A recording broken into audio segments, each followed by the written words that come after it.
মনে রাখবেন একটা হাদিস, সারা জীবন মনে রাখবেন। বান্দা আল্লাহর সম্পর্কে যেমন ধারণা করে আল্লাহ বান্দার সাথে তেমন। আমার কথা কি বুঝতে পারছেন? বান্দা আল্লাহর সম্পর্কে ঠিক যেমন ধারণা করবে আল্লাহ বান্দার প্রতি হুবাহু তেমন থাকে। দেখবেন, এক্সাম্পল দেখাবো। উমর রাদিয়াল্লাহু আনহু বলতেন, দোয়া করতেন যে আল্লাহুম্মা উরযুকনি শাহাদাতান ফি সাবিলিক ওয়া ফি বালাদি নবিক। হে আল্লাহ, আমাকে আপনার নবী মুহাম্মদ সাল্লাল্লাহু আলাইহি ওয়াসাল্লামের শহরে শাহাদাতের মৃত্যু দিয়েন। কথা বুঝতে পারছেন? বুঝেন নাই মনে হয়। হে আল্লাহ, আপনি আমাকে আপনার নবী মুহাম্মদ সাল্লাল্লাহু আলাইহি ওয়াসাল্লামের শহরে মদিনায় আমাকে শাহাদাতের মৃত্যু দিয়েন। মদিনায় শাহাদাতের মৃত্যু পাওয়ার কোনো চান্স আছে? কারণ মদিনা তো ইসলামিক রাষ্ট্র, এখানে ইসলামিক হুকুমত তখন কায়েম ছিল, সবাই মুসলিম, বেশিরভাগই, কিছু কিছু অমুসলিম আছে খুব অল্প। মদিনায় কি কেউ আক্রমণ করার সাহস আছে কারো? পুরো মদিনা ইসলামিক স্টেট, মদিনার দিকে চোখ তুলে তাকানো কারো সাহস নাই। তাহলে এখানে কিভাবে একজন শাহাদাতের মৃত্যু পাবে? কিন্তু ওমর রাদিয়াল্লাহু আনহু চাচ্ছেন আল্লাহর কাছে, এবং তার ধারণা আল্লাহ তাকে দিবেন। ঠিক একদিন ফজরের নামাজে উনি কিরাত করছেন, বিসমিল্লাহির রহমানির রহিম আলহামদুলিল্লাহি রাব্বিল আলামিন করতে করতে গায়রুল মাগদুবি আলাইহিম ওয়ালাদ-দাল্লিন শেষ হতে হতেই পিছন থেকে একজন এসে তাকে ছুরিকাঘাতে হত্যা করল। কাকে? উমর রাদিয়াল্লাহু আনহু। যে হত্যা করেছে এই ব্যক্তি ছিল আবু লুলু। তার নাম ছিল কি? আবু লুলু। এ ছিল পারস্যের, যখন পারস্য মুসলিমরা বিজয় করেছে তখনকার একজন দাস ছিল। মনের মধ্যে হিংসা রেখেছিল যে আমি সুযোগ পেলে মেরে দিব।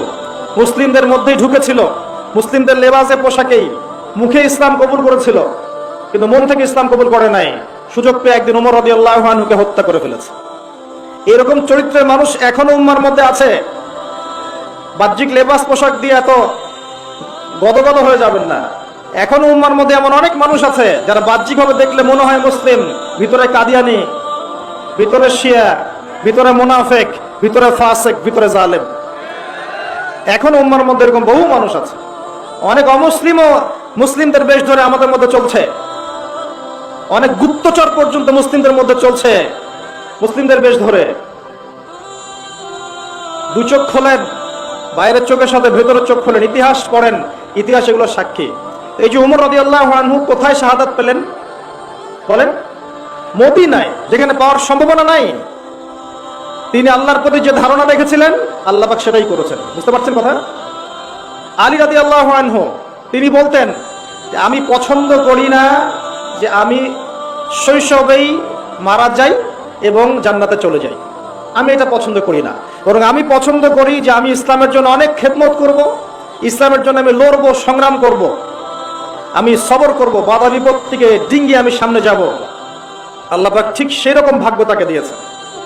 আলী রাদিয়াল্লাহু আনহু জীবনী পড়ে দেখেন, শুরু থেকে শেষ পর্যন্ত ইসলামের জন্য কত পরিশ্রম করেছেন। এবং তার খেলাফতের সময়ও গৃহযুদ্ধ চলছিল, তাকেও একজন খারেজি হত্যা করেছে, তার নাম আব্দুর রহমান। কি নাম? সুবহানাল্লাহ। তো এই যে অবস্থা, যেটা বলতে গিয়ে কথাটা বললাম যে মানুষ আল্লাহ সম্পর্কে যা ধারণা করবে আল্লাহ পাক তার সাথে সেরকম আচরণই করবে। আপনি যদি মনে করেন যে আপনি মাদক ছাড়া চলতে পারবেন না, এই চাকরি ছাড়া আপনার চলবে না, এই ব্যবসাটা চলবে না, আল্লাহ আপনাকে চালাবেনও না। আর আপনি যদি মনে করেন সুদ ছাড়া আমি চলতে পারবো না, শুধু এনজিওতে না চাকরি করে চলতে পারবো না, সুদ না খেলে না নিলে আমি চলতে পারবো না, আমার পরিবার না খেয়ে মারা যাবে, আল্লাহ এভাবেই আপনার তাকদীর লিখবেন, কারণ আপনি আল্লাহর সম্পর্কে এই ধারণাই করেছেন। যদি আপনি ইমানদার হন, আল্লাহর প্রতি তাওয়াক্কুল করেন, না আমি আল্লাহর পথে থাকবো, তার রাসূলের আদর্শে থাকবো, হালালে থাকবো, না খেয়ে মরে গেলেও হারামে যাব না, আল্লাহ পাক আপনাকে বেহিসাব রিজিক দেবে ইনশাআল্লাহ।